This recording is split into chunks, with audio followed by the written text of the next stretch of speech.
On dit que le millionnaire moyen a environ 7 sources de revenus, alors que la personne moyenne n'en a généralement qu'une seule, provenant de son travail, ce qui peut la mettre dans une situation financière précaire.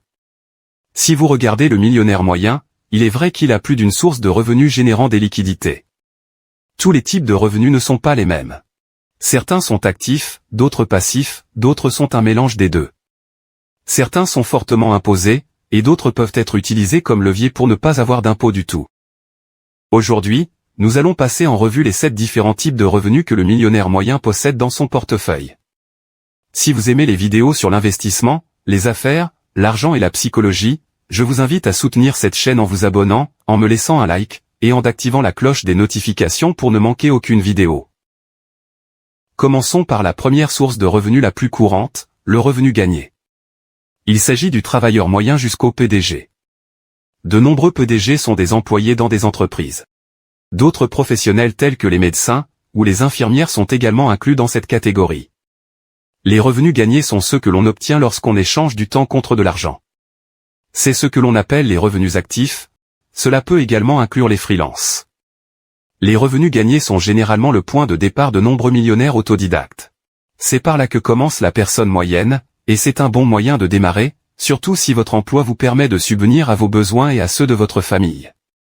Mais ce qui est dangereux, c'est de rester dans cette catégorie, car ce type de revenu tire parti de votre temps, et vous n'en disposez que d'une quantité limitée. Vous n'avez que 24 heures par jour comme tout le monde, et il y a donc toujours un plafond à la quantité d'argent que vous pouvez gagner dans cette catégorie.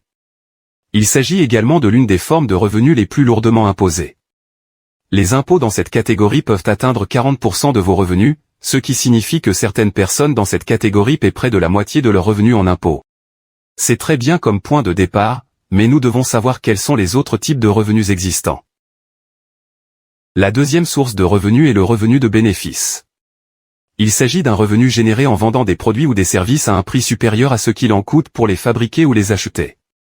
C'est le moment où l'on passe du statut d'employé à celui d'entrepreneur. Dans le passé, la création d'une entreprise nécessitait un investissement important pour acheter ou fabriquer les produits. Mais, cela est devenu plus facile ces dernières années grâce à Internet. Que vous vendiez un produit physique ou un produit numérique, si vous vendez un produit à un prix supérieur à celui qu'il vous faut pour le fabriquer ou l'acheter, vous réalisez des bénéfices. Il peut s'agir d'un revenu actif ou d'un revenu passif en fonction de votre modèle d'entreprise. Si vous fabriquez vous-même des objets et les vendez, alors il s'agit davantage d'un revenu actif, et il est un peu plus difficile de passer à l'échelle supérieure. Mais, si vous créez le design du produit et que vous avez un fabricant qui le fabrique pour vous, ou si vous créez un produit numérique, cela peut devenir une forme de revenu passif. Il existe 2 types de revenus de bénéfice. Le revenu individuel ou à petite échelle, et le revenu d'entreprise ou hautement évolutif. Le revenu individuel ou à petite échelle, est lorsque vous créez le produit vous-même, et que vous le vendez manuellement sur eBay ou sur la place de marché Facebook. Le revenu évolutif provient de l'établissement d'une entreprise, en faisant produire vos produits par un fabricant par exemple, au lieu de le faire vous-même. De cette façon, vous libérez votre temps pour vous concentrer sur d'autres aspects de votre entreprise comme les ventes ou le marketing. Un autre exemple récent d'entreprise hautement évolutive est l'utilisation de produits numériques, car ils ne nécessitent pas de stockage, d'expédition ou même de fabrication continue. Les produits numériques sont extrêmement évolutifs. En plus, ces 2 types de revenus sont imposés différemment. Si vous êtes un particulier qui vend, ou crée ses propres produits physiques à petite échelle, il y a de fortes chances que vous soyez imposé de la même manière que dans le cas des revenus gagnés. Mais si vous créez une entreprise, vous pouvez bénéficier de nombreux avantages fiscaux. La troisième catégorie de revenus est celle des revenus d'intérêt. On parle de revenus d'intérêt lorsque vous percevez des intérêts sur l'argent prêté. Je ne parle pas de prêter de l'argent à vos amis, car ce n'est généralement pas une bonne idée. Mais, il y a plusieurs façons de créer cette forme de revenu. Vous pouvez la créer soit en prêtant de l'argent à la banque sous la forme d'un certificat de dépôt bancaire, en prêtant de l'argent aux entreprises sous la forme d'une obligation, ou encore en prêtant de l'argent au gouvernement sous la forme de bons du trésor. Ces méthodes sont généralement plus sûres pour investir votre argent, mais elles ne sont pas les plus lucratives.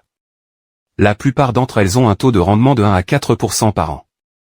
Mais, il y a peut-être d'autres façons de procéder, avec un peu plus de créativité et des rendements plus élevés, mais avec beaucoup plus de risques. Il s'agit d'une forme de revenu passif car, dans la plupart des cas, votre participation active n'est pas nécessaire. Numéro 4, revenu de dividendes. Le revenu des dividendes est obtenu en investissant dans des actions qui reversent une partie de leurs bénéfices à leurs actionnaires. Lorsque vous achetez des actions d'une société, vous devenez actionnaire. Lorsque la société dans laquelle vous avez investi réalise des bénéfices, elle envoie un chèque à ses actionnaires, généralement tous les trimestres. Et en tant qu'actionnaire, vous êtes copropriétaire de l'entreprise. Ainsi, dans les entreprises qui distribuent des dividendes, vous recevez une partie des bénéfices de l'entreprise. Maintenant, selon le type de dividende, vous pouvez payer un taux d'imposition plus faible avec des dividendes qualifiés. Si vous gagnez moins de 38 600 $ de revenus ordinaires, vous payez 0% d'impôt sur vos revenus de dividendes, et le plafond est de 20% si vous gagnez plus de 425 000 $, ce qui est beaucoup plus bas que dans le cas des revenus gagnés qui peuvent aller jusqu'à un taux d'imposition de 40%. Numéro 5, revenus locatifs. Les revenus locatifs proviennent généralement de l'achat de biens immobiliers et de leur location à d'autres personnes. Il ne doit pas nécessairement s'agir d'un logement. Il peut également s'agir de propriétés commerciales, c'est-à-dire de biens immobiliers qui peuvent être loués à des entreprises ou à des particuliers, ou des biens immobiliers industriels qui sont loués à des fabricants. Les revenus locatifs ne doivent pas nécessairement provenir de l'immobilier. Il existe en effet d'autres moyens de créer des revenus locatifs à plus petite échelle. Par exemple, de nombreuses personnes louent leurs équipements à diverses industries, leurs voitures ou des instruments, etc. Les revenus locatifs sont les revenus produits par le prêt d'un bien à quelqu'un d'autre en échange d'une somme d'argent. Numéro 6, revenus résiduels et redevances. Ce type de revenu consiste à continuer à être payé, même après la fin de votre travail. Qu'il s'agisse d'un film qui continue d'être regardé, d'un livre qui continue de se vendre, ou plus récemment, si vous avez créé une chaîne YouTube qui continue d'être regardée. Le revenu de redevance est une forme de revenu résiduel. Le revenu des droits d'auteur est l'argent que vous gagnez en permettant à d'autres personnes d'utiliser vos idées ou vos propriétés pour gagner de l'argent, comme la musique ou les livres.